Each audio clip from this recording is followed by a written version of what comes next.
Hey y'all, it's Megan. Welcome back to the channel. Glad y'all are here today. Come spend the day with us today. It's a busy one as usual. We'll have a few tips for you along the way, hopefully, won't we? Maybe. So, anyways, we're going to start off the day with some bacon that we make from our own pigs. If you hadn't seen that video, be sure to check that out. And if you have seen that video, you know that Andy and Jacob like it chewy. I'm on team crispy. So Andy don't let me cook it anymore because I cook it too done for him. So, boy, it smells good. It does smell good.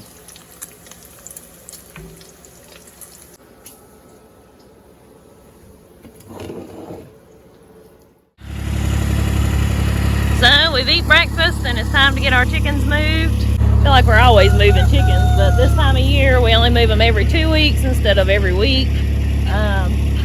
Really not a whole lot of use in fighting it too hard. I wish we had a stationary something we could do in the winter time. We have put them up in the garden and left them, but what we noticed doing that is they did cause like a lot of compaction with the soil, so we don't do that anymore. You just kind of live and you learn. So we do use Premier One electric netting. This keeps our chickens safe. It keeps the chickens out of the garden. I have people ask me all the time how in the world I keep them from flying over. I don't clip their wings. If they fly over and they can't get back in, it just is what it is. Something gets them, something gets them. That sounds really harsh, but in 3 or 4 years we've been doing this, we have good chickens now because they don't fly over. Because the ones that we're teaching others to fly over, they got and solved that problem for us. So, like I said, that sounds really mean, but it just is what it is. So we're gonna get these guys moved.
Here's your little raised bed update while we're at it.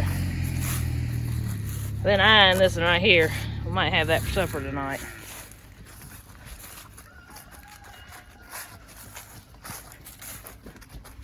These are our seeds you saw us start way back late summer. Don't know what's up with them, but bugs has been on them. We don't usually have that issue this time of year. I always try to grow purple cabbage. Never works out. But the collards did good. Yeah, your bed's looking good.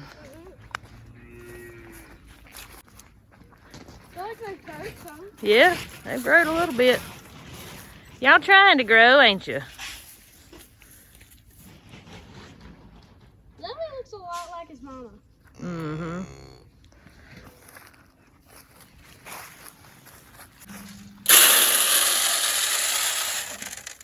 Where's your trap, Daddy? Hey, go turn that water on.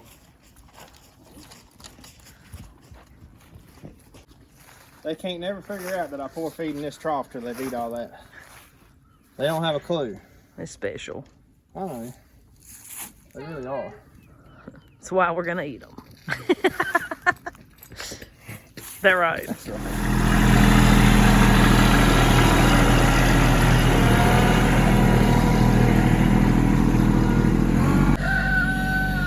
Here's your little calf update. Look at that little fella. He is growing by leaps and bounds. He's probably one of the prettiest calves I've ever seen. I might be a little partial.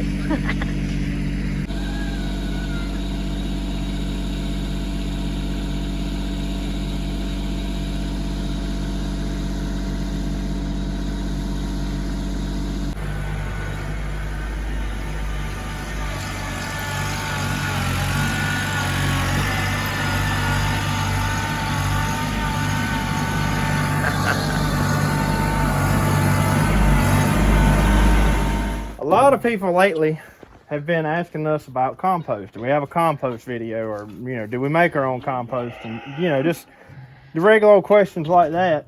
And yes, we used to. We used to do our compost pile right there. Yeah, right between them trees. And but we started doing it this way. So right now, this sort of looks like a lot of wasted hay and just pretty much a muddy mess. But we let this sit here and break down and do its thing, and then come the middle of the dry season this summer, I'll get in here with a tractor and push it all up and pile it up, and this is what we get in turn. And we've already used quite a bit out of that. Yeah, we've used a lot out of this. But once I pile it up, I have to turn it just like you would a compost pile. I'll turn it 3 or 4 times and just let it cycle and do its thing. I'll keep a thermometer in it. I mean, it gets hot just like a compost pile would. I mean, it's just pretty much a big compost pile. And from what we found, I think we get better compost doing it this way than what we were when we was making our compost up here. And we don't really have to do none of the work except get in here, one time with the tractor and pile it up. Everything that you see right there, all of that hay and the cow manure and the horse manure, all of that will break down together and turn into that black gold right there. And I'm telling you, that stuff right there will grow some vegetables. The only problem we have had is it does have some weed seeds in it, so I'm assuming that I haven't been able to get that whole pile hot enough to kill out those weed seeds. But you put you a good layer of mulch down or something like that wherever you're using it, and it's not a problem anyways. But if you don't cover it up, we have seen a lot of weeds come out of it. So right now, I guarantee if I were to dig down about 6 inches inside of this, it would be hot. It would be steamy hot. And it even is in the middle of the summer when it's dry as a bone out here. When you go to digging all this up, steam's just rolling up everywhere. And it's breaking down. It's doing the composting thing. But it makes some excellent compost, and so far it works. So this is the way we found to make the amount of compost we actually need, which we need a lot for the amount of stuff we grow.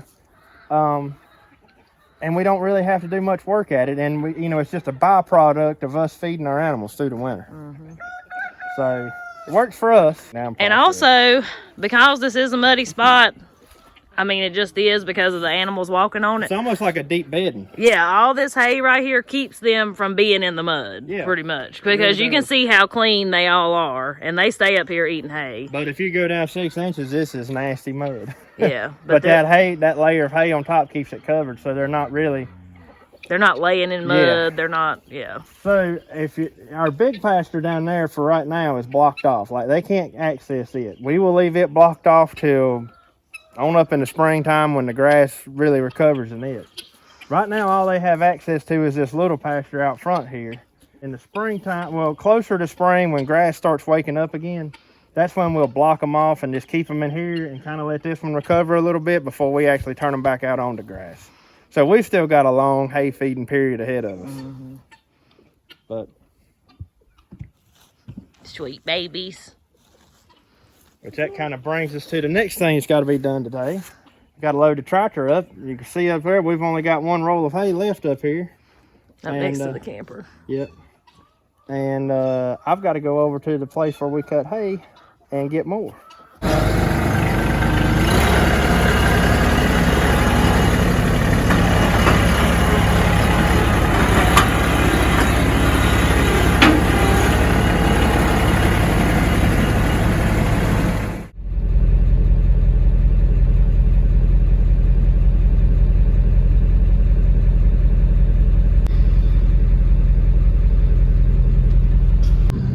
those of y'all new to the channel and that don't know, we cut all of our own hay. Just about enough hay. Like, we make just enough hay off of this farm that pretty much feeds our animals through the winter. I'm a little worried that where we've had to start feeding hay so early this year because of that drought we had, that we might run out before we have plenty of fresh grass to eat. But anyways, this is my great aunt's farm. We don't own this farm, but she just lets us cut the hay off of it. There's actually a barn over here that we store the hay under, and in return, we pretty much just have to keep everything else clean around here. You know, what bit we don't mow for hay, we keep it bush hogged and mowed. If a tree falls, we get it up. You know, just basic stuff like that. Because they don't live around here, and so we're pretty much just the eye that's kept on this place, I guess you would say. But in my opinion, this place right here is it's a hidden gem for sure, because it's quiet back in here. You know, you're secluded. There's no houses really around you, and it's just really nice. There's one broken down house. That's the only house that's around here. Well, I mean a house somebody lives in. Can I help? Let's get our hay loaded up and get back to the house so we can get on with the day.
Y'all, I wouldn't recommend hauling a load of hay like this a long ways.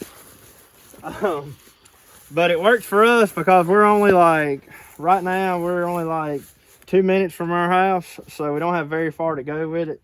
But I do throw a little strap across the back of the tractor here just for safe measures.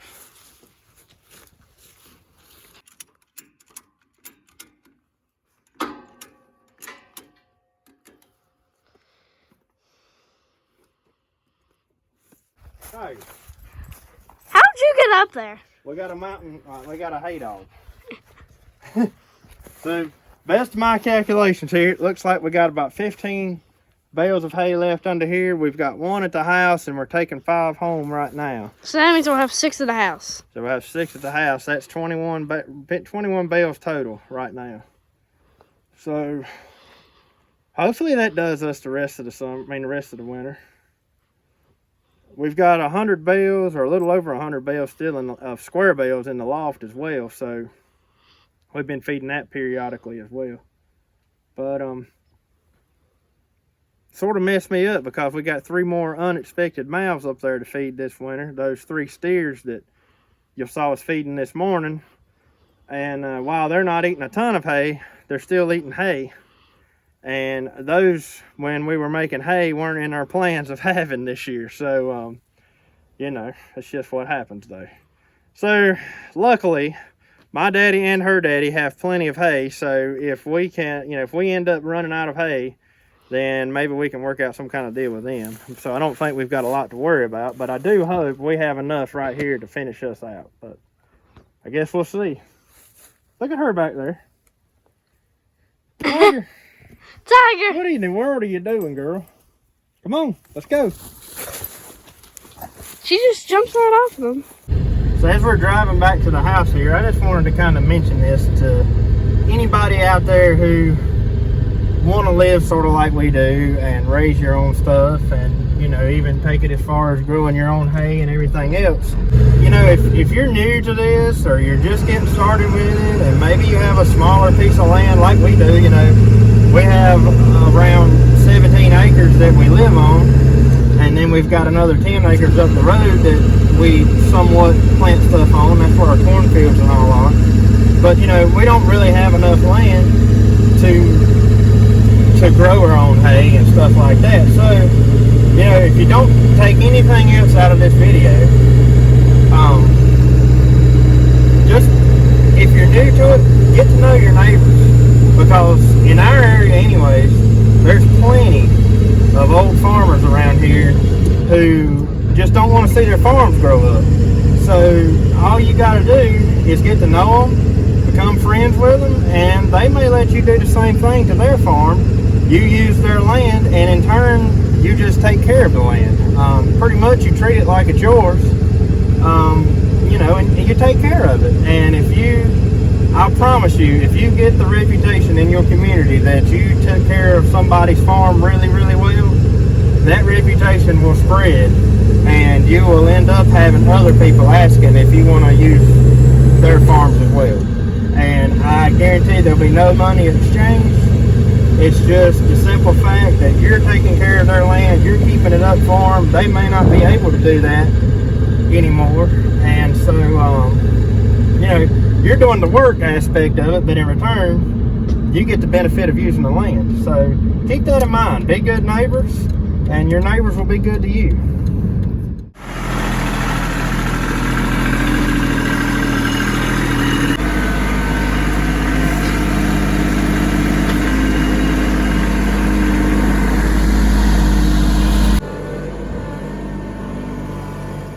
Next on today's agenda, we've been cleaning out this old pack house that's here beside of our house. Something we've been meaning to do for like 10 years. Y'all know how it goes. Just kept being put on the back burner. We kept just throwing stuff in here on top of the old stuff that was already in here, so on and so forth.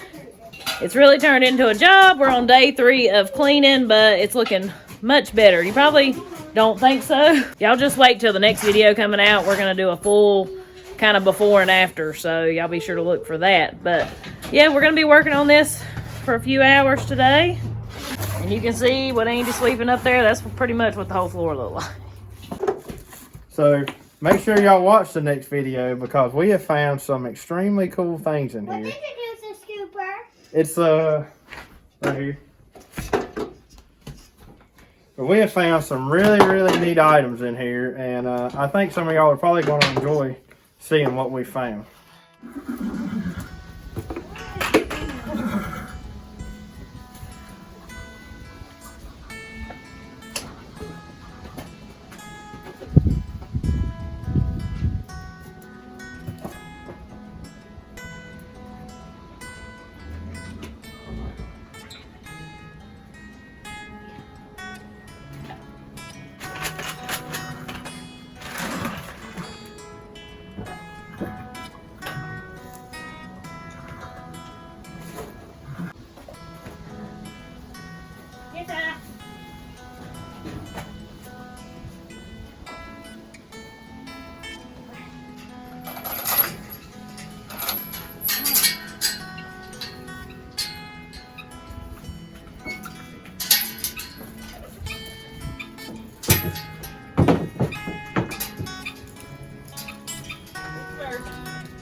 Coming in first.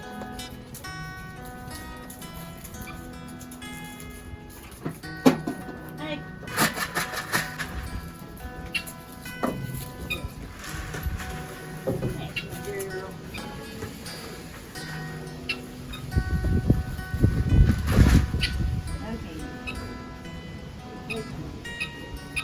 Good job.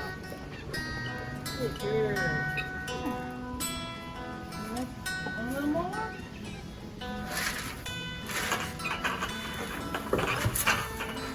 It'll be your turn in a minute.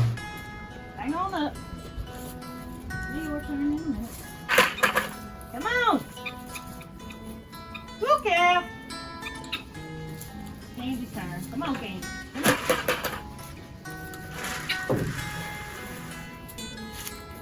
You know the drill. There you go. There it is. There you go. Good job. Good job. No, it's not your turn. Not your turn. So I'm working with Candy. I'm praying that she's bred. She's not been vet checked. I've just been watching for signs of heat, and I've not seen any since she's been with the bull. The latest she could have a calf would be the end of February. So I'm working with her just in case. Didn't get to work with Belle like I wanted to, so as you noticed, you know, we're just doing stanchion work right now. Luckily, she's not a heavy producer, so I wasn't too concerned about milking her like right then. So some may frown upon that, but sometimes life happens, guys, and don't get discouraged if it does. Belle has took a lot of work through the years, and maybe that'll be a different video for a different day in here. So you want a treat? I know that's what you're looking for, girl. Cows love treats, especially this one. She's extremely food motivated, extremely. So that makes life, for me, a little bit easier. Just fingers crossed, we're gonna have a baby sometime between now and February. She's pretty round. I've not noticed really much bag development as of yet, but sometimes they may not develop a bag until the day before. So this will be her second calf, but she's never had a calf with me. Is that right, girl? You want another one? Hey. And it's a little tricky to her getting out of the stanchion. She hadn't never had to do this before. Candy hadn't. Belle kind of knows there's a step there. Candy's getting used to it. Is that what you want? Look. Oh, there it is. Good girl. Hey, good girl. But Candy's extremely friendly, as you can tell, so I'm really hoping that I get a chance to at least see what kind of milk cow she's going to be. And I don't need 2 milk cows. I'll probably just milk the gentler of the two. Because Belle is a darn good mama. And so we'll just see who's most gentle. I hope Candy's a good mama too. We'll see. If I can get you a little closer of the little fella over here. He's over here. What up, Black Star? Hey, little guy. What are you doing? Did you come in here with Mommy? Oh, I ain't messing with him. And look, you know how I told you my chickens don't get out this morning? The wind blew my fence over. So when that happens, they do get out. I gotta go fix that. You'll get it. He don't know what to think about them little chickens.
Well, y'all, that about concludes today's video. We're going to enjoy a nice supper. Now, one thing I want to tell you about the night supper is part of tonight's supper is leftovers. So, don't think that you have to kill yourself to cook from scratch every single day. I like to cook a little extra so we can enjoy some leftovers. But anyways, guys, I hope you enjoyed today's video. Be sure to tell us hello in the comments. We love to hear from y'all. And till we see you on the next one, y'all have a good one. Bye. Bye.